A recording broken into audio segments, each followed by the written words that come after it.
Hello, and welcome to the next webinar in our series, Compliance Without Compromise. I'm delighted to be your host today, but before we start, I have a few housekeeping notes for you. First of all, we are going to record today's session, and we'll make it available to watch on demand afterwards. I will also take questions at the end, so please add your questions to the Q&A section. I will endeavor to answer them all, but if we run out of time, we will answer them afterwards and share it with you as well. And without further ado, let us proceed with today's topic.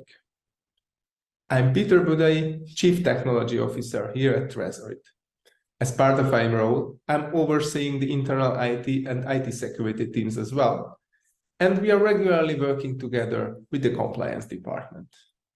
In this session, I'm going to show you why we think compliance is an important aspect of doing business and what measures and technologies can help you to address compliance matters, especially in the field of data protection and privacy.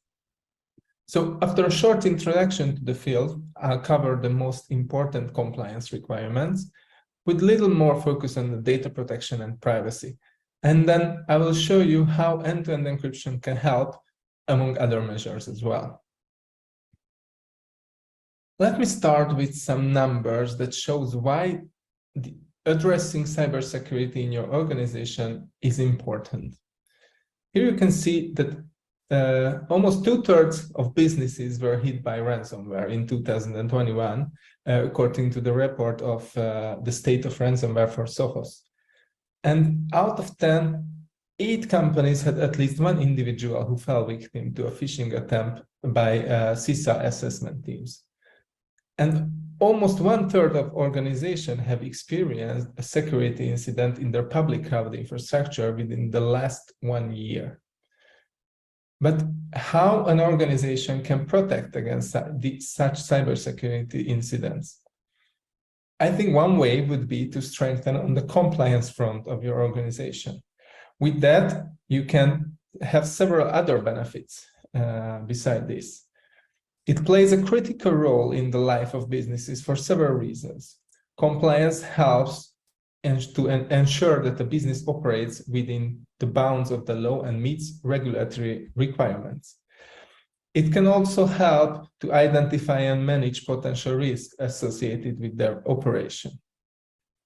A business that operates in compliance with relevant laws and regulations can enhance its reputation and increase customer trust. And also, compliance can lead to actually improve business processes because most of the compliance regulations require you to regularly evaluate and optimize your operations. And at last but not least, compliance can create competitive advantage for your company by demonstrating to the customers your commitment to ethical behavior, customer protection, social responsibility as such. If we narrow down our scope a bit among all compliance requirements to data protection and privacy in particular, let's see what does it mean for people and what does it mean for companies. For people, it's a human right. We are all entitled to privacy. And it's not just me who says this, but this is what the European Union's declaration says, that everyone should have access to digital technologies, products, and services that are safe, secure, and privacy protective by design. Nowadays, we see trends that technology increases the number of threats to personal privacy. Think about all these data collection issues and surveillance issues. But I believe that technology can also protect privacy if used well. For companies, we can derive this importance to privacy from customers because privacy matters to customers. And not just customers' data, but for example, intellectual property, also in protecting intellectual property is also in the interest of the company. all data with the highest confidentiality, be it intellectual property, be it financial data or personal data of customers, needs to be handled in a way that it remains confidential. And there are also data protection regulations like GDPR that requires you to have strict data protection practices as well. But the data protection landscape, especially in the United States, is very complex, with a patchwork of federal and state laws governing the collection, storage, and use of personal information. At the federal level, currently there is no comprehensive data privacy law, although there have been recent efforts to enact such legislation. Currently, there are several sector-specific laws that provide some protection for specific type of data. Although we can observe a trend that more and more consumer privacy-focused bills are getting considered across the states. In 2022, 60 of such bills were considered, which is almost double, more than double than they had in the previous years. And among these bills, we can find 5 states that considered some consumer privacy bills for the first time. Here you can see a list of data protection acts that are already in effect and that your organization should take into consideration. For example, if you operate on the healthcare industry, there is the Health Insurance Portability and Accountability Act, which is HIPAA for short, that sets standards for protecting the privacy and security of protected health information for individuals who receive healthcare services. The COPA regulates the online collection of personal information for children under the age of 13. The Fair Care Reporting Act regulates the collection of and use and dissemination of consumer credit information. And not last, but at least there is the European GDPR regulation that even if it's a European regulation, it applies to companies that process personal data of individuals in the European Union, regardless of where that company is located. So now that you are already familiar with the compliance landscape, let me draw your attention to one measure, one tool that you should consider when creating your compliance frameworks. And this tool is encryption and end-to-end encryption in particular. As you can see, the regulation I mentioned earlier already recommend encryption as a measure for achieving compliance. GDPR, FCRA, and HIPAA both advise for encrypting personal, healthcare, and financial records to tackle data protection concerns. Earlier, I mentioned end-to-end encryption specifically. But what is end-to-end encryption? End-to-end encryption is a method of secure communication that ensures all encrypted information remain encrypted once it leaves the sender's device until it reaches the recipient. In other words, the service provider will not have access to the data that you share with them. What does it mean to your organization if you employ end-to-end encrypted tools in your data protection framework? First of all, you gain the ability to replace physical backups, replace on-premises solutions, and migrate to the cloud while maintaining the security level of an on-premises solution, which is extremely important, especially for highly regulated industries. With this, you can prevent data loss and data leakage, and you can ensure compliance with all the aforementioned data protection requirements and information security policies. How? Because using an end-to-end encrypted tool basically stops the data from entering yet another actor that you will need to include in your third-party risk assessment. Properly chosen end-to-end encrypted tools are making data sharing between internal teams and internal parties more efficient and flexible, user-friendly, and easy to integrate, all without worrying about data leakage. But end-to-end encryption is not the only tool you have.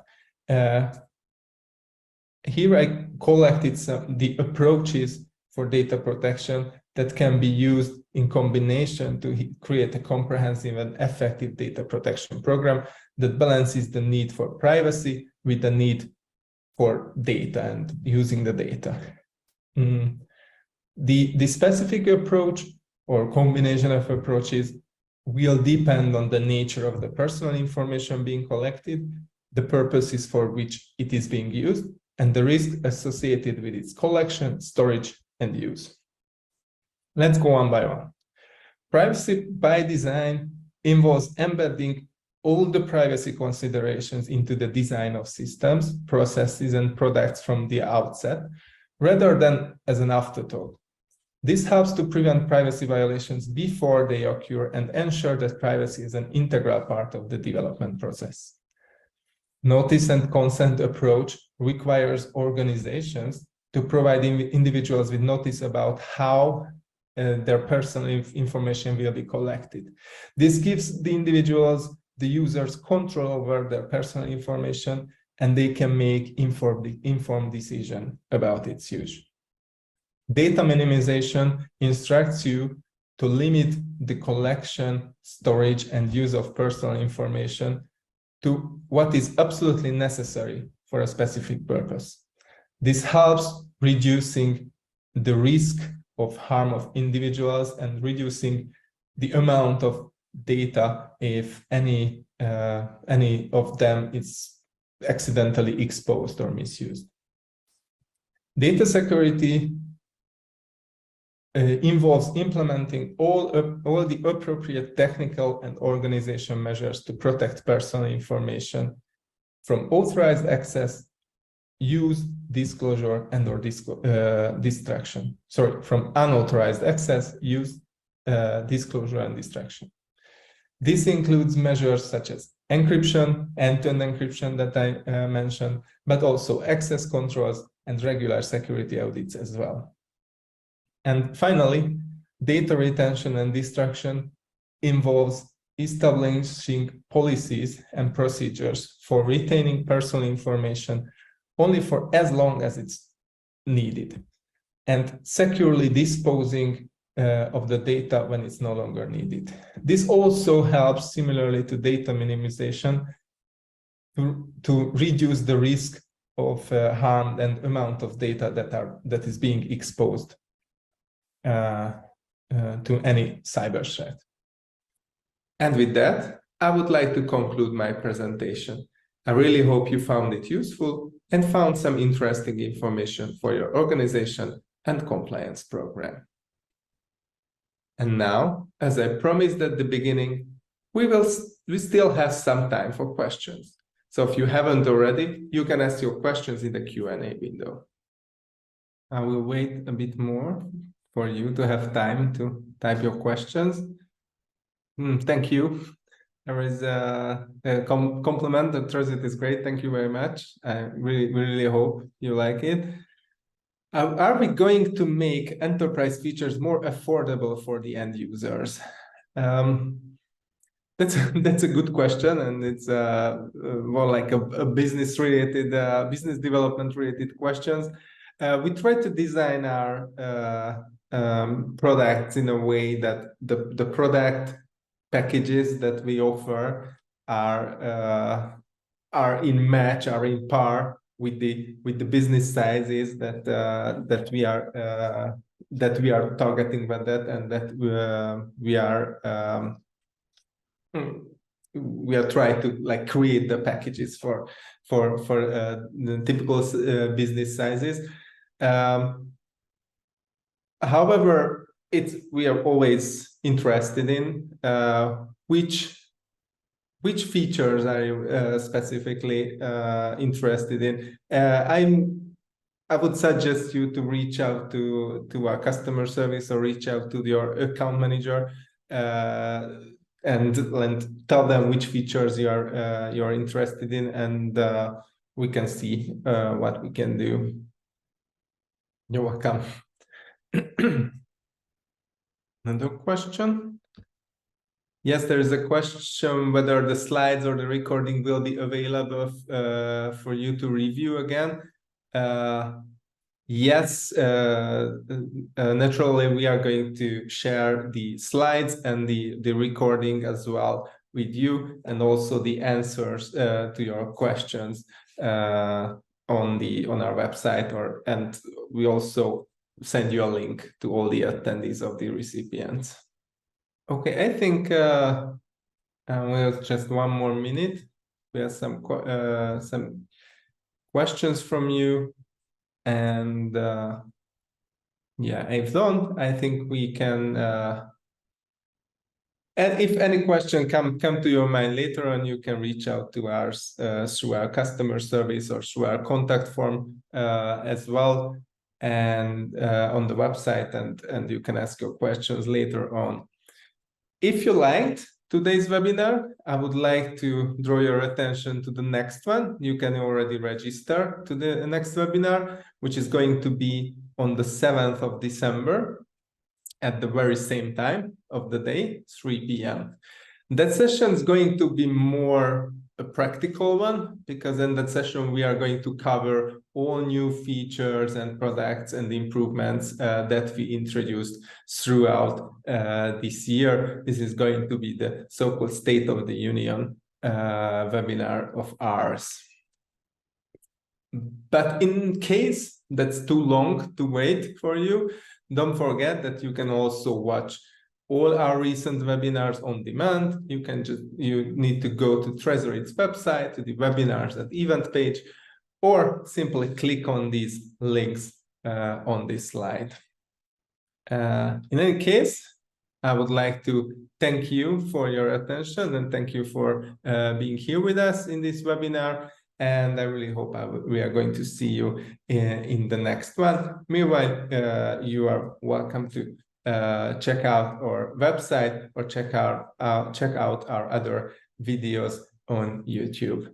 Thank you very much. Goodbye.